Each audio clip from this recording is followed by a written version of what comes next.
देखते हैं और सुनते भी हैं, बट ये क्राउन जो है वो बेसिकली टैलेंट के लिए मिलेगा और फैशन तो साथ में रहेगा ही। इस फील्ड में तो फैमिलीज़ में प्रॉब्लम होती ही हैं, लेकिन क्योंकि ये एक टैलेंट बेस्ड शो है तो एक टैलेंट तो आपको निकालना होगा कि कैसे अपने फैमिली को कन्विंस करना है।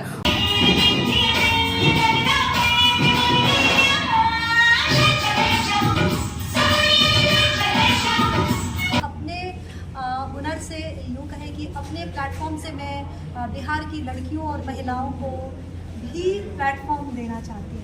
सर यहाँ आप देख रहे हैं पूर्वांचल न्यूज़ नेशन। अभी हम मौजूद है होटल गोल्डन फार्म में और यहाँ मिस्टर बिहार और मिस बिहार का ऑडिशन चल रहा है। तो यहाँ हम लोगों से भी बात करेंगे, कुछ जजेस से भी बात करेंगे। आइए उनसे बात करते हैं।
जिन्होंने ये पूरा प्रोग्राम ऑर्गेनाइज़ किया, तो मैं उनसे भी बात करूँगी।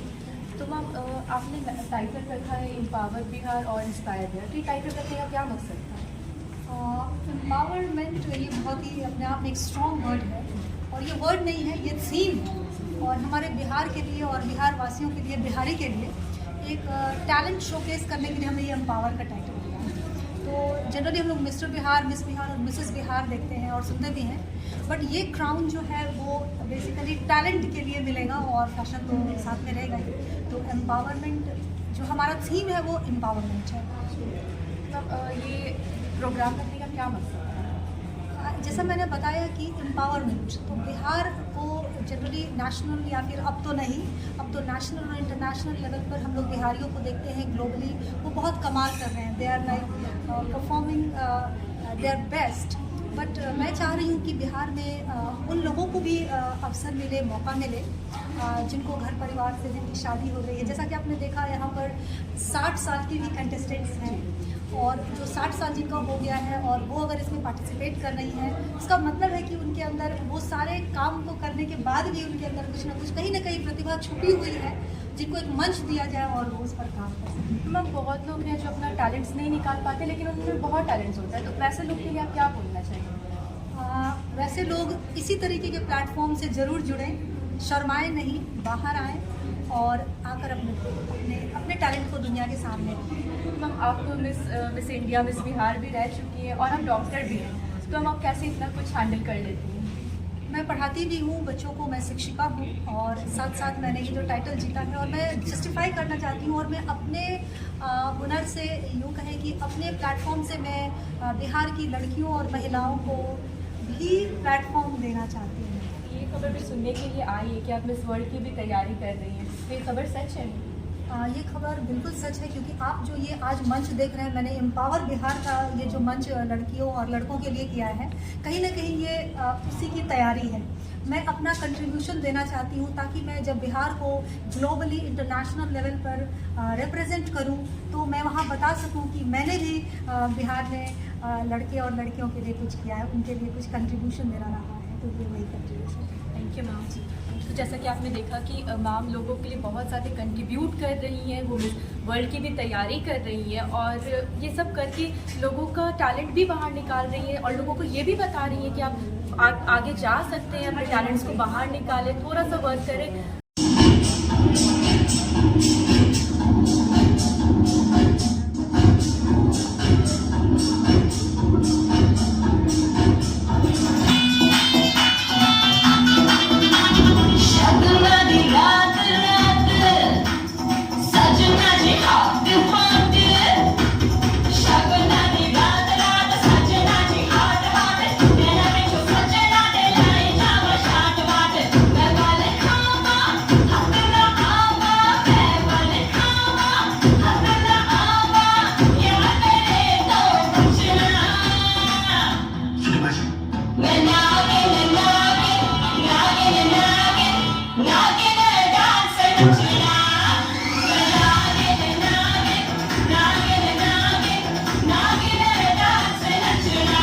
क्या नाम हुआ आपका? My name is Ladli Roy. Ma'am, यहाँ पे जो लोग ऑडिशन दे रहे हैं तो उनको आप क्या सजेशन देना चाहेंगी, वो कैसे आगे बढ़ें? सबसे पहले तो मैं उन्हें बेस्ट विशेस कहना चाहूँगी कि वो यहाँ तक पहुँचे, ऑडिशन तक। यही सबसे बड़ी बात है, क्योंकि ऑडिशन तक अपने आप को ले आना ही बहुत बड़ी बात है।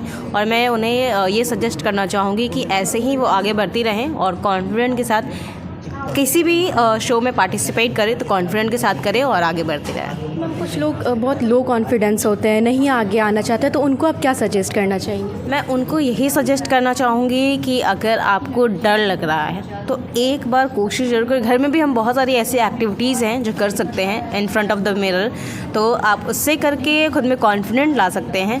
क्लासेस ज्वाइन कर सकते हैं, बहुत सारे क्लासेस हैं जहाँ पे आपको ग्रूमिंग सिखाया जाता है, आप वहाँ जा सकते हैं। डायरेक्ट शो में आने की ज़रूरत नहीं है, डायरेक्ट ऑडिशंस में आने की ज़रूरत नहीं है। आप ग्रूमिंग क्लासेस कर सकते हैं, अपना कॉन्फिडेंट बिल्डअप कर सकते हैं, उसके बाद आप आ सकते हैं। मैम, बहुत जगह होता है कि फैमिलीज़ में दिक्कत होती है, फैमिलीज़ आगे नहीं बढ़ने देते, उनके लिए आप क्या बोलेंगे?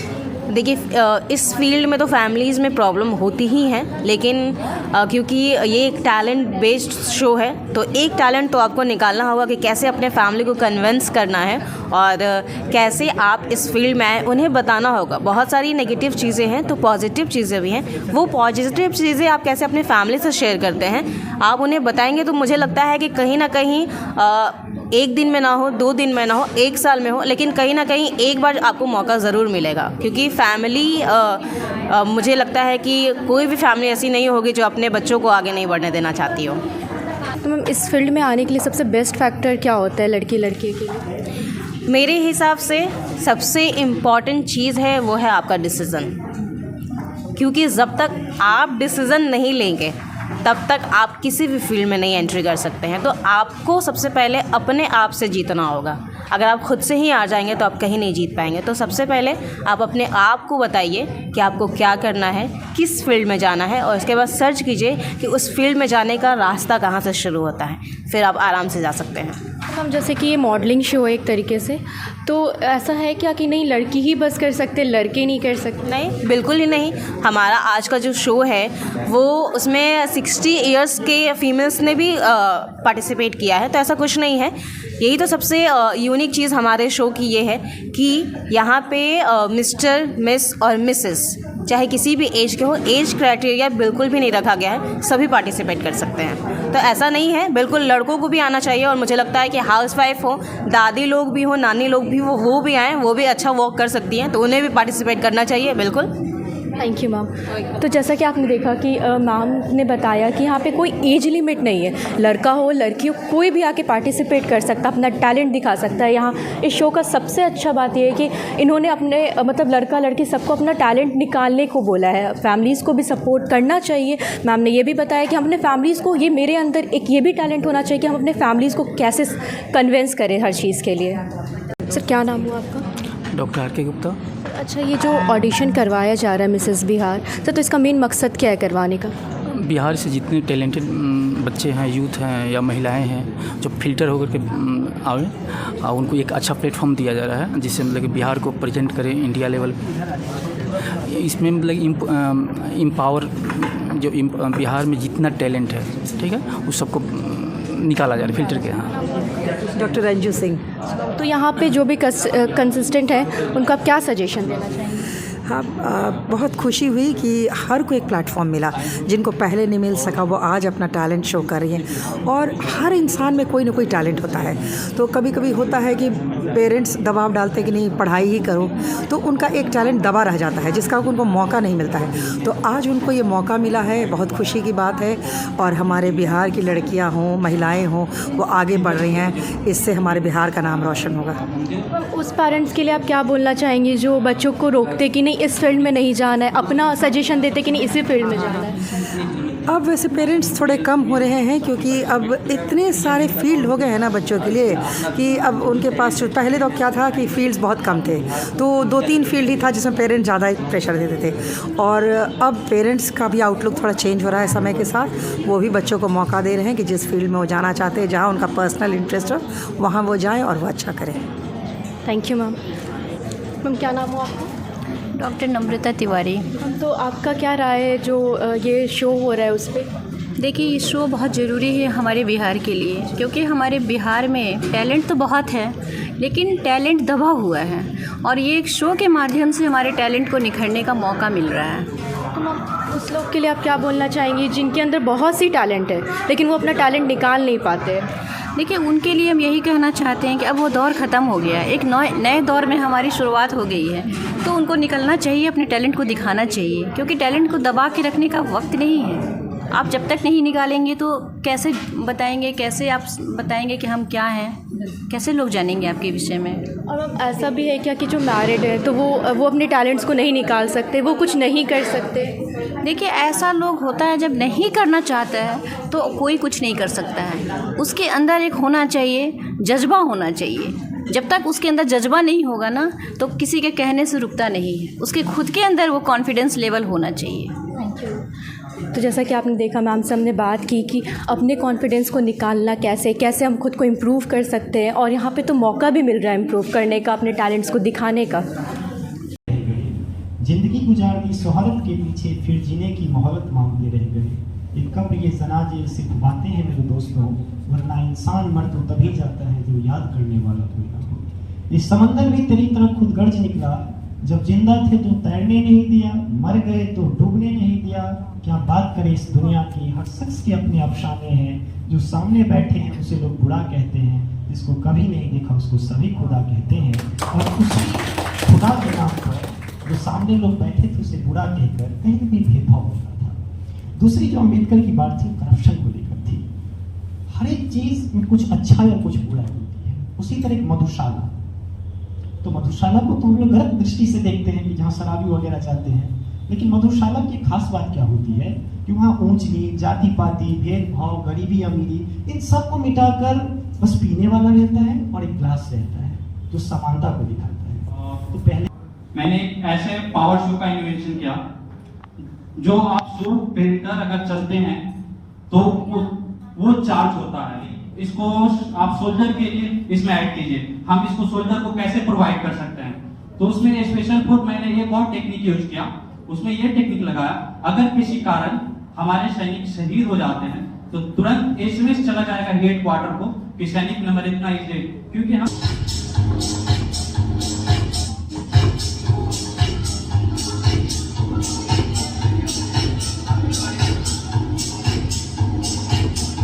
LLB के बाद कैसे क्या आपको क्या लगा कि मैं पॉलिटिकल साइंस से? सर ऐसे कुछ पर्सनल इश्यूज हैं जिसके वजह से मैं प्रैक्टिस नहीं कर पाई। इस सोसाइटी को क्या मैसेज देना चाहेंगे? सोसाइटी को सर मैं मैसेज देना चाहूँगी, जैसे मैं वुमेन्स एम्पावरमेंट पे और गर्ल्स के एजुकेशन पे काम कर रही हूँ, तो सोसाइटी को मैं यही एक मैसेज देना चाहूँगी कि घर में जो भेदभाव होता है बेटे और बेटियों के बीच में, तो अब वो समय चला गया है।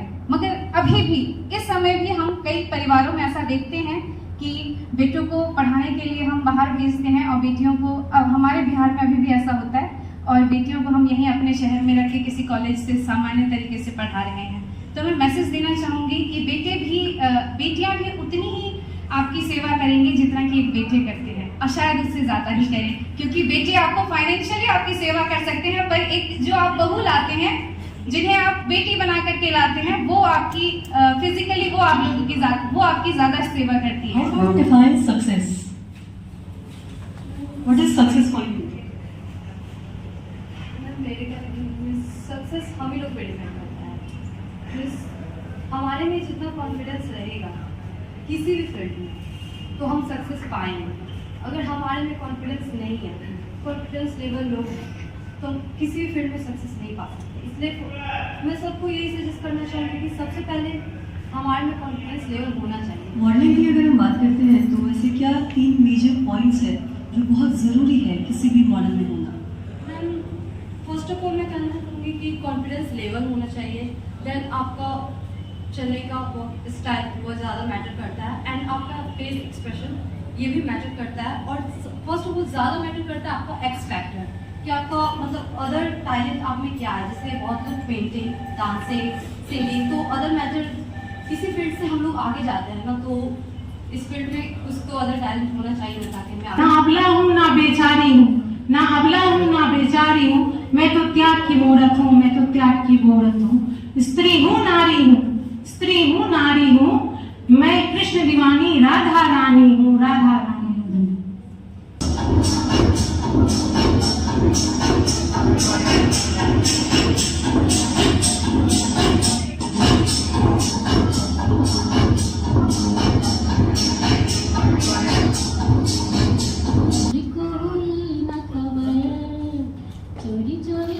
छुप कर जब प्यार की पहली नजर आए, ले गई दिल ले गई ले गई ले गई ले गई दिल ले गई ले गई।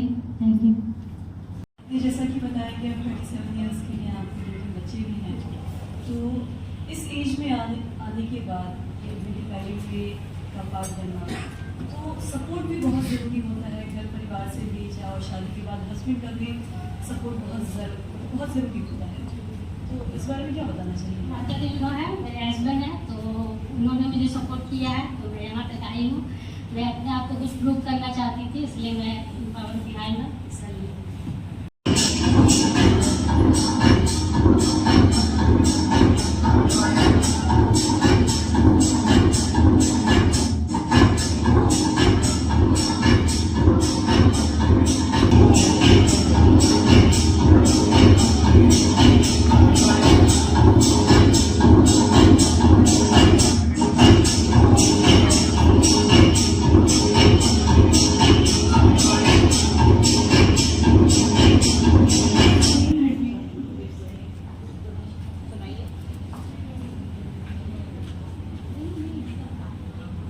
इतनी हसरतें हैं मुझे तुमसे दिल लगाने की, इतनी हसरतें हैं मुझे तुमसे दिल लगाने की, पास आने हैं तुम्हें तुमसे दिल लगाने की।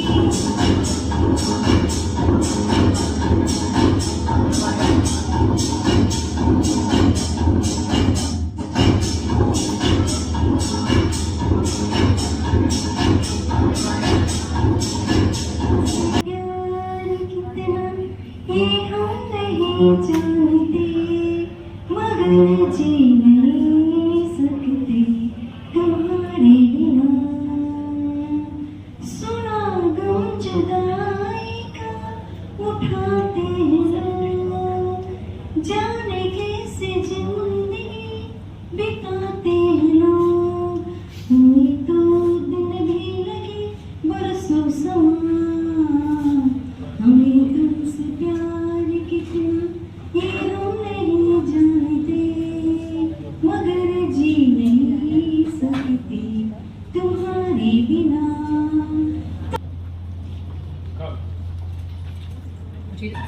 वो भी दे सकते हैं।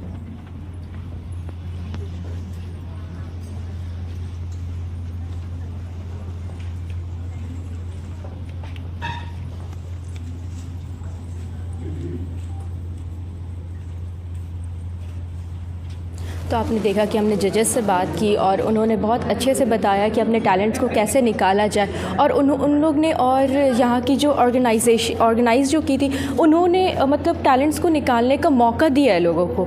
और मैं आपको भी यही बोलना चाहूँगी कि अगर आपके अंदर कोई टैलेंट है, अगर आप सच में कुछ कर सकते हो, खुद में इतना रखते हो कि मैं कर सकता हूँ, कर सकती हूँ, तो आप उस टैलेंट को बाहर निकालो। अब तो काफ़ी जनरेशन चेंज भी हो चुका है, ये चीज़ भी देखने को मिला। काफ़ी लोग यहाँ पे आए, आपने देखा होगा काफ़ी एज के लोग आए, उन्होंने भी अपने टैलेंट्स को बाहर निकाला। ऐसे ही आप लोग भी निकालो। और ऐसी ही वीडियो देखने के लिए, ऐसी मोटिवेशन पाने के लिए हमारे चैनल को सब्सक्राइब करो, लाइक करो, शेयर करो। Thank you.